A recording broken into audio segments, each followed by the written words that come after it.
I'm assuming that everybody has to do that if you're working with media sources at some level, right? You must be, if you're reading media sources for what's going on, you must be having to assess the accuracy and validity of the media sources that you're analyzing. Yes? No? You're just, like, they're just true when you read them? Everything the New York Times says is gospel? And all right. Have you heard about the Twitter archive at the Library of Congress? The what? Twitter archive at the Library of Congress. Yeah, I've used the archive from 9/11. They have an archive of email messages, and it's mostly email messages and mass emails that people sent out on 9/11 and 9/12, those immediate days. They have an incredible archive of that there too. Yeah, so I'm thinking about them, like looking at the media sources, or to try to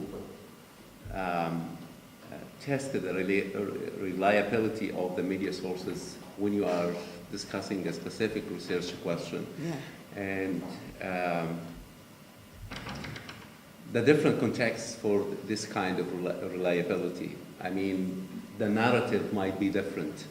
Like if you are trying to look at the, again, sorry about that, Egyptian revolution, and see the different narratives we have right now for what happened since 2011 till 2016 or 17, you have different narratives. Yeah. And I'm not talking about governmental narrative versus non-governmental, or the regime narrative versus those who are not supporting it. I'm talking about the people themselves. The people are witnessing this kind of looking at things in a different way, very problematic, very polarization that happened since 2013, even before Sisi, even before 2013, this polarization was there. It's only the 18 days when people were united, and the goal for people in the street was Isqat al-Nizam, and as I said, different interpretations for the word Nizam. So how can you say that this is a reliable source, this is a media reliable source versus that, unless you yourself are adopting or taking a specific approach or a specific narrative, and building on that, you are taking this as reliable versus this as not reliable. Which you are. I mean, which you have to at some level, right? You have to have a narrative that you're building, and therefore assessing some things as more reliable than others. Yeah, but does this, like if you are looking at this case and you are taking a specific approach against the other, would you be considered objective in your approach, or? I mean, this will also like if you would like to have an overlook at the whole scene from above, and you are not interested in taking a specific approach towards this or that party, how could you do that if you have different narratives, different approaches, and each one of them is considering itself as being reliable, as being a representative of the Egyptian people at this moment? I know we're going to break in a minute, but let me just say, I think this is actually a really important question about one's own positionality in research and writing, right? And one of the things that Makdisi said in the article that, that you guys have is that one of the reasons that people in the United States who aren't in Middle East studies, but who are in American history or political science more generally, or sociology, often were afraid of writing about the Middle East, and actually this is true if you're in Middle East studies too, is that you can't, a lot of, he's actually talking mostly about diplomatic history, but US diplomatic history often sort of tells the story of what's good for America, you know, like what is the state, what did Kissinger decide to do to further US interest, or was Kissinger not furthering US interest? And it has this almost kind of Whiggish, like a, you know, ownership of the good of America as the tone of a lot of diplomatic history. And it can be very kind of officially driven. And his critique of that, I'm coming back to something pretty direct to what you said, is that one of the reasons people didn't want to talk about the Middle East, and specifically didn't want to talk about Zionism and the U.S. relationship with Israel, is that you either had to ally with the official position about the Israeli-Palestinian conflict or the Arab-Israeli conflict more generally, or you had to go up against American official ideology and say, actually, the U.S. Policies are immoral or illegal or not good for the United States in a number of ways. You end up having to take you have to take, well, you don't have to, obviously not, but it might lead you to take an oppositional stance that was uncomfortable for a lot of people. So rather than actually take that position, they either signed up for the kind of let's support American foreign policy and its wisdom vis-a-vis Israel, or it wasn't talked about very much at all, which was the case until more recently. When you write, if you write anything, you have a position on it. That position can be more or less nuanced, more or less careful. And so I'm not actually arguing for, a kind of highly ideological interpretation of something that doesn't try to understand the multiplicity of things going on. But if you're not a mirror, you can't be a mirror, so you have to have a position. But if you have a position, let's say your position is supporting the revolution. Yeah. But here we have different versions of revolution. That's right. And now you have to position yourself in a specific position that goes with this party against that party. Listen, one of the first, you're going to tell you something really controversial. You don't even know this. Right after the Arab Revolution, I had an undergrad who wanted to write her thesis, and I know this is controversial, but so be it. So she wanted to write her thesis on, she's an Arab-American young woman, an undergrad, on narratives of sexual assault in Tahrir, of which there are many, and online. And so she looked in both Arabic and English narratives of women written about having experienced sexual assault during the revolution. And that's the story she wrote. Now, she's not writing a story that's trying to say the revolution in Tahrir was invalid. But boy, that's a particular story of the revolution. And so in telling that story is taking a position that many people would see as invalidating. So yes, you take a position, and you also have to have some recognition that there are other, I think to do good work, the kind of work that assumes that, your position is the only one possible doesn't ultimately help you because you don't provide a broad enough canvas for people to assess. I take a position, I'll give you, an example on Sudan. I'm trying to carefully document the way that American evangelicals, white and black, got involved in supporting the development and ultimately this independent statehood of South Sudan. They did that, absolutely.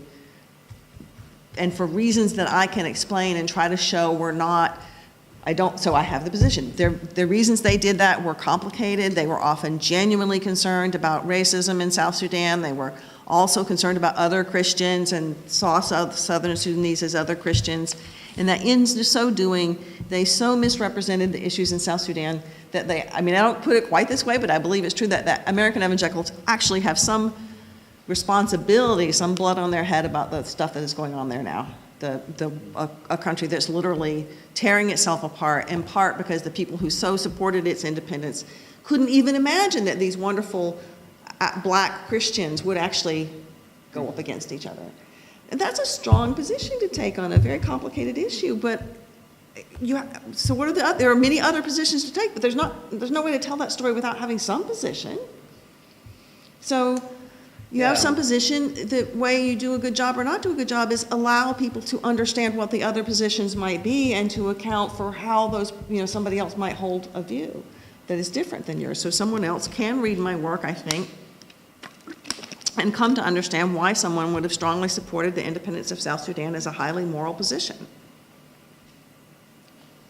But if you don't, I know we still talk about, I don't want to just throw out objectivity. I always say to my students, first thing is don't be wrong, and don't be wrong, objectively wrong. There are things that are not true, and so if you wanted to talk about the Egyptian revolution of 2009, that would be a problem, right? Don't be wrong.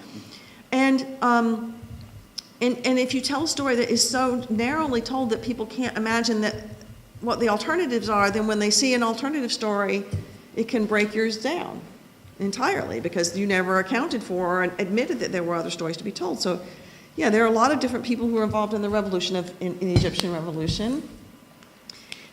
Many of them had very different ideas of what they wanted that revolution to be, right? There was not an Egyptian people, there never is. So you can't tell a story on that behalf. But you don't, if you're so partisan, then you're like, these are the group of people whose stories who were right, and these are the good guys, and everybody else was the bad guys, and let's parse out how bad they are.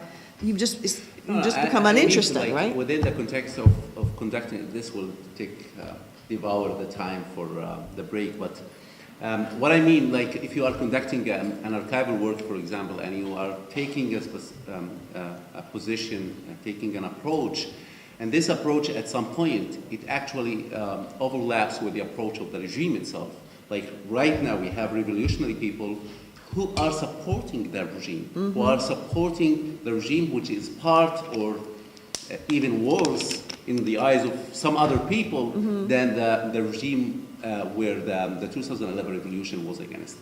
So the situation in Egypt is very complicated that you don't know if you are, while taking this position, if you are against the revolution or with the revolution with which you are supporting from the beginning.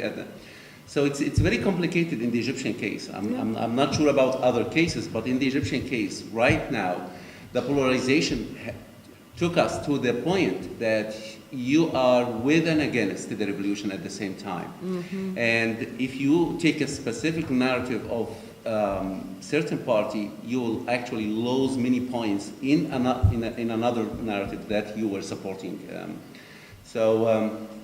It's complicated, and this is the type of questions I would like to raise with regard to conducting research about similar cases, not about Egypt specifically, but if you are doing research about this Egyptian case or a similar case, and you have this polarization where you don't know if you take a position, and if we take it even beyond the Egyptian boundaries and look at, take the question of transnationalism from Tunisia to Egypt, even only these two cases, you will find also so many questions that will be raised that will actually make your position very problematic with regard to supporting or not supporting the revolution itself.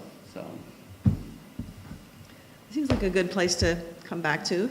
All right, so here's what I think we did and what I hope we'll do next time. So we meandered a bit, but I really do believe we can pull it together in a set of conversations that I think will be useful. By looking at the question of whether whether we're talking about comparative work, transnational work, regional, national, or in some senses, local kinds of analyses. Obviously, many of you are doing things that incorporate all or several of those things.